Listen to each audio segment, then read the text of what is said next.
একটি পরিত্যক্ত জঙ্গল ঘেরা মোটেল। রাত গভীর, চারদিকে কুয়াশা, হালকা নীলচে চাঁদের আলো মোটেলটাকে আরো ভৌতিক করে তুলেছে। ক্যামেরা ধীরে ধীরে এগিয়ে যায় রুম 7-এর দিকে।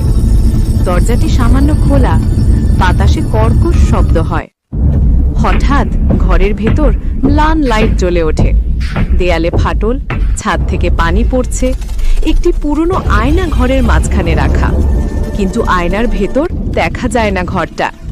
দেখা যায় একটা কালো ছায়া দাঁড়িয়ে আছে। ক্যামেরা আয়নার কাছে গেলে ছায়াটা নড়তে থাকে। ধীরে ধীরে মুখ দেখা যায়, অস্বাভাবিক লম্বা হাসি, কালো চোখ, ফাটা ত্বক। স্লো মোশনে ছায়াটা আয়না থেকে বাইরে বেরিয়ে আসে। মোটেলের করিডোরে লাইট ফ্লিকার করে, দরজা নিজেরাই বন্ধ হয়ে যায়। কুয়াশার মধ্যে সেই সত্তা এগিয়ে আসে, ক্যামেরা পেছনে হটে। তার আঙুলগুলো লম্বা, নড়ার সাথে হাড়ির শব্দ হয়। শেষে হঠাৎ সত্তাটি ক্যামেরার সামনে ঝাঁপিয়ে পড়ে।